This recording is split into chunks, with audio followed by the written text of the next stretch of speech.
आणि बुलेटिनच्या सुरुवातीलाच ओबीसी आरक्षणासंदर्भात अतिशय महत्त्वाची बातमी आहे। ओबीसी राजकीय आरक्षणाचा तिढा सुटेपर्यंत स्थानिक स्वराज्य संस्थांच्या निवडणुका पुढे ढकलण्यावर आजच्या सर्वपक्षीय बैठकीत एकमत झालंय। पण यावर अंतिम निर्णय मात्र अद्यापही झालेला नाही। या घडीची ही मोठी बातमी। इम्पेरियल डेटा तात्काळ गोळा करण्याच्या सूचना मागासवर्गीय आयोगाला देण्यात येणार आहेत।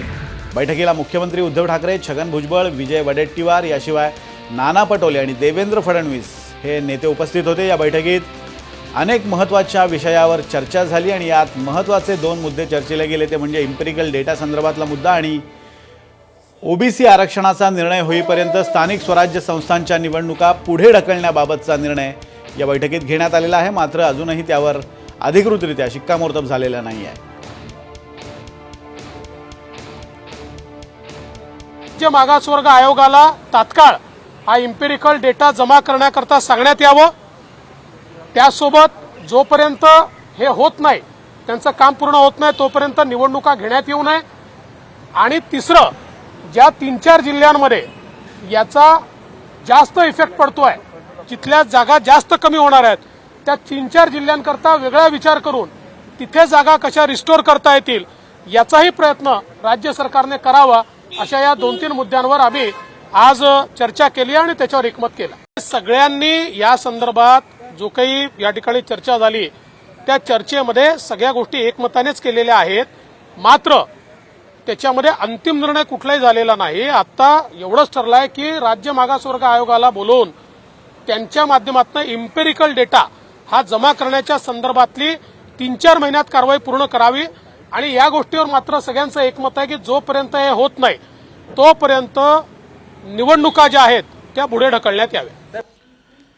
आणि या संदर्भात बोलण्यासाठी आपल्या प्रतिनिधी रश्मी पुराणिक आपल्यावर थेट जोडल्या गेलेल्या आहेत। रश्मी, खरं तर सगळ्याच गोष्टींवर एकमत झाल्याचं देवेंद्र फडणवीस म्हणतात, मात्र अंतिम निर्णय झालेला नाही आहे। अंतिम निर्णयाची प्रक्रिया नेमकी कशी असणार आहे? विनोद, आपण जर बघितलं खरं तर एक वेगळा पर्याय हा जो होता की एससी एसटीचं जे आरक्षण आहे त्याला धक्का न लावता 50% आत ओबीसीचं जिथं जिथं आरक्षण देता येईल ते आरक्षण देण्यात यावं असाही एक प्रस्ताव होता। त्याबाबत अध्यादेश काढण्याची देखील राज्य सरकारची तयारी होती। परंतु आजच्या बैठकीमध्ये काँग्रेसने ही भूमिका मांडली, जर इम्पेरिकल डेटा गोळा नाही केला आणि अशा पद्धतीने जर राज्य सरकारने आदेश काढला तर त्याला देखील पुन्हा चॅलेंज होऊ शकतं, त्या निवडणुकांना चॅलेंज होऊ शकतं। त्यामुळे पुन्हा एकदा या मुद्द्यावर सर्वजण आले आहेत की जोपर्यंत इम्पेरिकलच डेटा येत नाही, तो पूर्ण अहवाल तयार होत नाही, तोपर्यंत स्थानिक स्वराज्य संस्थांच्या निवडणुका होऊ नये आणि त्या निवडणुका पुढे ढकलाव्या। साधारण इम्पेरिकल डेटासाठी 4 महिने वेळ लागणार आहे आणि निवडणुका ज्या अपेक्षित आहेत त्या साधारण जानेवारी नंतर अपेक्षित आहे। तेवढा वेळ जो आहे तो हातात आहे आणि तरी जर तोपर्यंत इम्पेरिकल डेटा तयार नाही झाला तर स्थानिक स्वराज्य संस्थांच्या निवडणुका पुढे ढकलाव्या याबाबत एकमत झालेलं आहे। त्यामुळे आधीचा जो प्रस्ताव होता की 50% आत राहून कुठेतरी आरक्षण द्यावं, त्याबाबत देखील हेच एकमत झालेलं आहे की जर इम्पेरिकल डेटा नसेल आणि तरी असं आरक्षण दिलं तर पुन्हा एकदा त्या आरक्षणाला देखील कोर्टामध्ये आव्हान देता येऊ शकतं। त्यामुळे पहिला इम्पेरिकल डेटा हा गोळा केला जावा आणि त्यानंतरच स्थानिक स्वराज्य संस्थांच्या निवडणुका व्हाव्या याबाबत आज एकमत झालंय। रश्मी, अजून एक मुद्दा असा आहे की अनेक विरोधक सुद्धा या बैठकीला उपस्थित होते। या सगळ्या चर्चेतून विरोधकांचं समाधान झालंय का की आणखीन काही मागण्या चर्चेसाठी शिल्लक आहेत विरोधकांच्या या संदर्भातल्या मागण्या? नाही, सगळ्यांची मागणी एकतर हीच होती की जी सुप्रीम कोर्टाची अपेक्षा आहे की एक तर पहिला तुम्ही इम्पेरिकल डेटा गोळा करावा, त्यानंतर ओबीसी आरक्षण येईल आणि जोपर्यंत हा प्रश्न सुटत नाही तोपर्यंत स्थानिक स्वराज्य संस्थांच्या निवडणुका होऊ नये। त्यामुळे ह्याच सर्व मुद्द्यांवर सर्व पक्षांचं जे आहे समाधान झालं आहे। राज्य सरकारची देखील तीच भूमिका आहे। फक्त एक जो मुद्दा आपण वारंवार सांगतो आहे की 50% आत मर्यादेमध्ये राहून आणि एससी एसटीच्या आरक्षणाला धक्का न लावता आरक्षण देण्याचा जो मुद्दा होता तो देखील आज काँग्रेसने मुद्दा मांडलेला आहे की बेसिकली इम्पेरिकल डेटा नसेल आणि जरी आपण निवडणुका घेतला तर त्याला देखील आव्हान देता येईल। त्यामुळे पुन्हा एकदा एकाच मुद्द्यावर आलाय की इम्पेरिकल डेटा गोळा करणं ही प्राथमिकता आहे आणि त्यानंतरच स्थानिक स्वराज्य संस्थांच्या निवडणुका व्हाव्या, नाहीतर मग त्या पुढे ढकलाव्या। अगदी अगदी रश्मी, तू आमच्यासोबत अशीच राहा। आपल्याबरोबर ओबीसी प्रश्नांचे अभ्यासक हरी नरके हे जोडले गेलेले आहेत।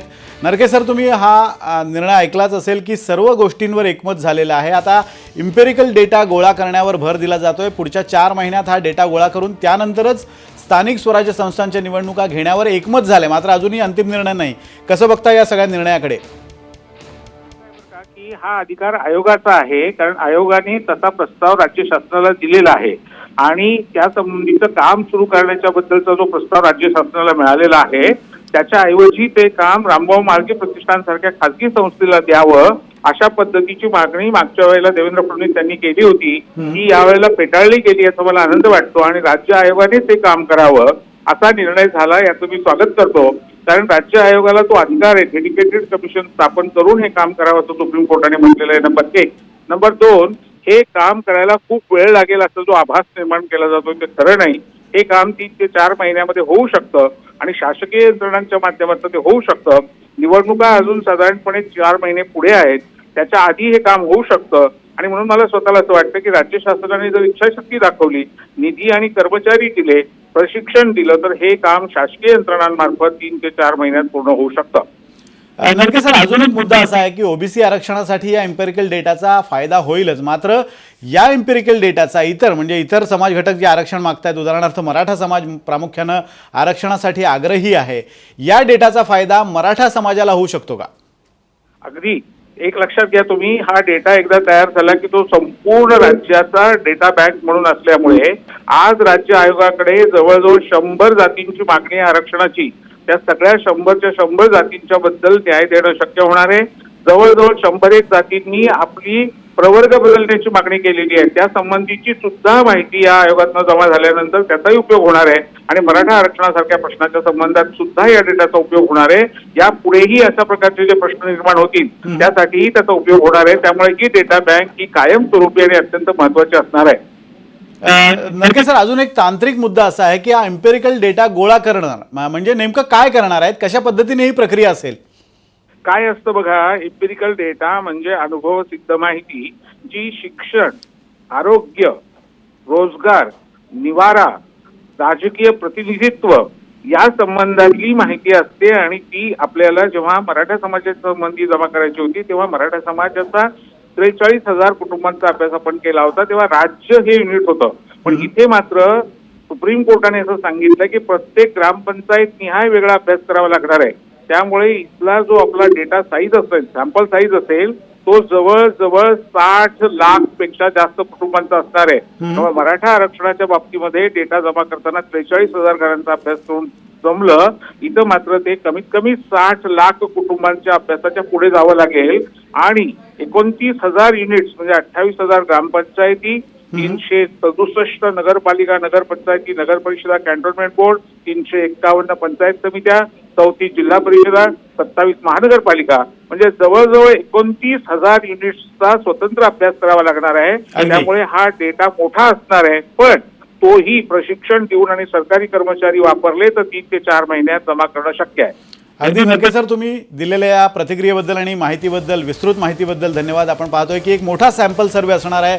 जवळपास 28,000 ग्रामपंचायतीतल्या 60 लाख घरांचा अभ्यास होणार आहे. त्यामुळे हा इम्पेरिकल डेटा इतर समाज घटक जे आरक्षण मागतायत त्याच्यासाठी सुद्धा उपयोगी पडणार आहे. त्यामुळे लवकरात लवकर हे इम्पेरिकल डेटा गोळा करण्याची प्रक्रिया सुरू करावी अशी मागणी सर्वच स्तरातून केली जाते.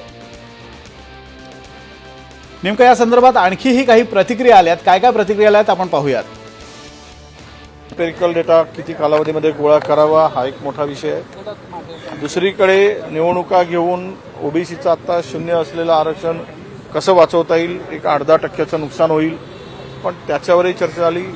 आणि तिसरा पर्याय असं होता की जोपर्यंत या एम्पिरिकल डेटा होत नाही तोपर्यंत निवडणुका पुढे ढकलाव्यात 2-3 महिन्यासाठी आणि त्या पिरियडमध्ये आत्ताचे 2-3 महिने डिसेंबरपर्यंत आणि त्याच्या पुढे 2-3 महिने विनंती करून ही सगळी कारवाई सुरू होतपर्यंत आणि त्यामध्ये तेवढा वेळ मागून घेऊन किंवा तेवढा पुढे ढकलून हे सगळं डेटा कलेक्ट करून मग निवडणुकीला पुढे जावं अशा प्रकारची चर्चा एकूण त्या ठिकाणी झाली.